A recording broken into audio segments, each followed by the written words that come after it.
Selamat bertemu kembali dengan saya di kanal YouTube Sahat Tobing. Pada Minggu Pentakosta, karena pada minggu ini kita akan masuk pada Minggu Pentakosta, saya akan mengangkat sebuah teks dari Kitab Kisah Para Rasul, pasalnya yang kedua, ayatnya yang pertama sampai kepada ayat yang ke-21. Nah, Bapak Ibu Saudara-saudara sekalian, di dalam kalender gereja, minggu ini disebut Minggu Pentakosta. Apa artinya? Pentakosta adalah hari ke-50 atau Penta setelah kebangkitan Yesus Kristus dan pasca kenaikan Yesus Kristus ke sorga yang baru saja kita peringati. Nah, saatnya hari ke-50 Roh Kudus hadir di dunia dengan tujuan untuk menghibur para murid,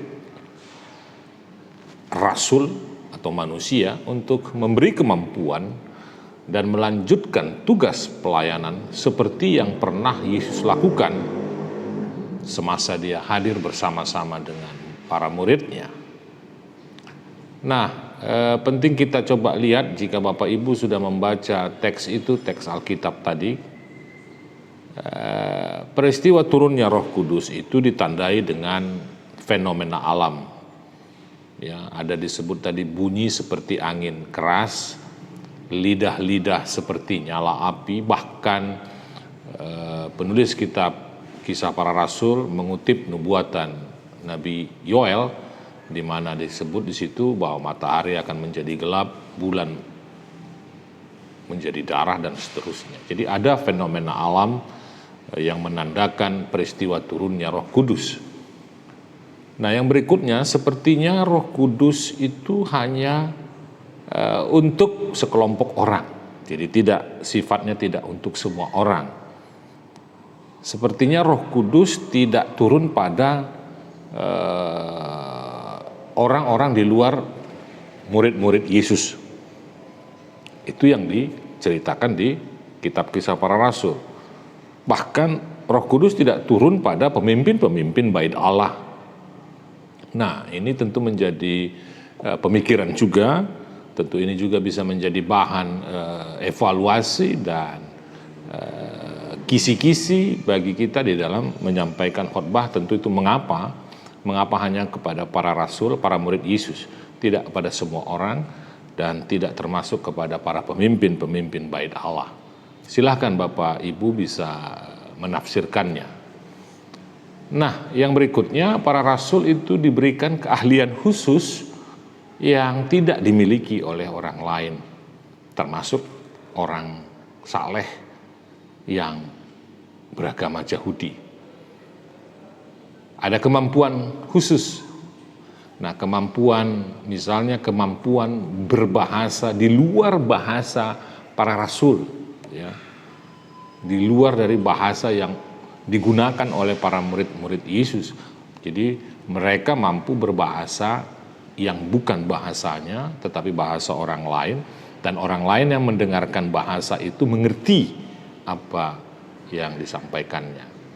Jadi bukan berarti mereka, para rasul itu ada kursus bahasa asing, tidak, tetapi mungkin karena sifatnya secara mendadak, orang begitu terkejut, kok bisa ya orang ini berbahasa kita, kurang lebih seperti itu.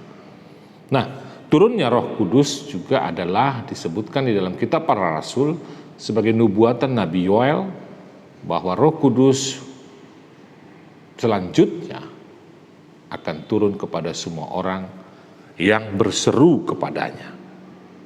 Itu bisa kita lihat di awal tadi hanya pada para murid, lalu kemudian di ayat berikutnya ayat 21 misalnya justru itu untuk semua orang. Nah, sejenak kita dapat berpikir sepertinya ada hak istimewa yang diberikan kepada para murid, sehingga hanya mereka yang mengalami pencurahan Roh Kudus.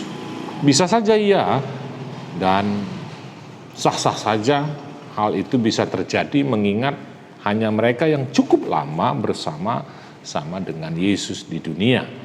Sehingga mereka disebut sebagai orang-orang yang terpilih dan orang-orang yang istimewa mungkin begitu bagi Yesus.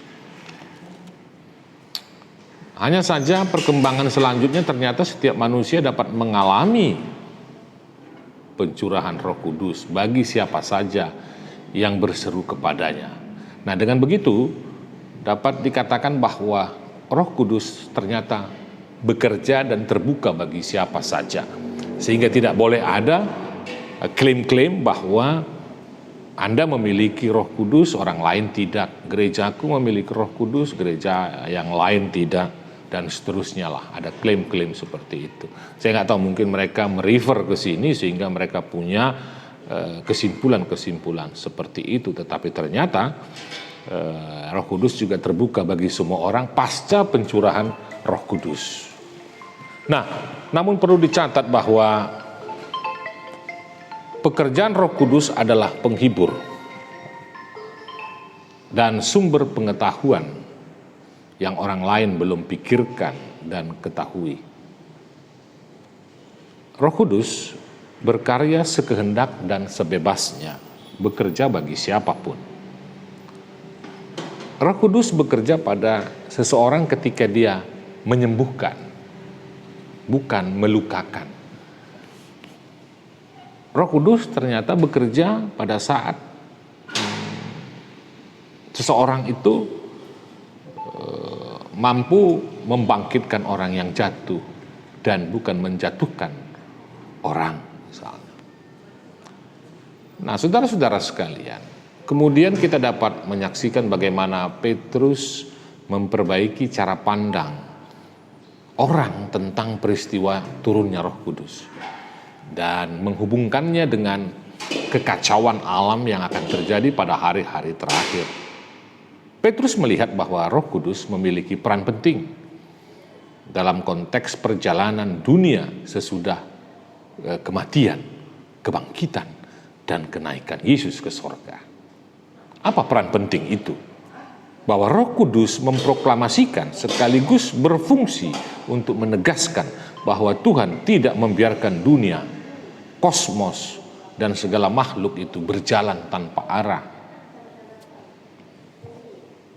Paling tidak, Petrus ingin memberitahukan bahwa manusia dan kosmos tidak berjalan sendirian. Anda tidak sendirian di dalam keramaian. Anda tidak sendirian di dalam kekacauan dan ketidakjelasan kosmos, pikiran, alam pikiran manusia. Ternyata Anda tidak sendirian karena ada Roh Kudus yang bersama dengan Anda semua.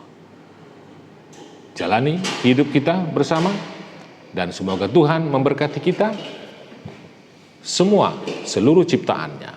Kiranya peristiwa pencurahan Roh Kudus ini tercurah juga bagi kita saat ini, bagi seluruh gereja dalam memberitakan kabar kesembuhan dan kabar kebangkitan. Amin. Tuhan memberkati.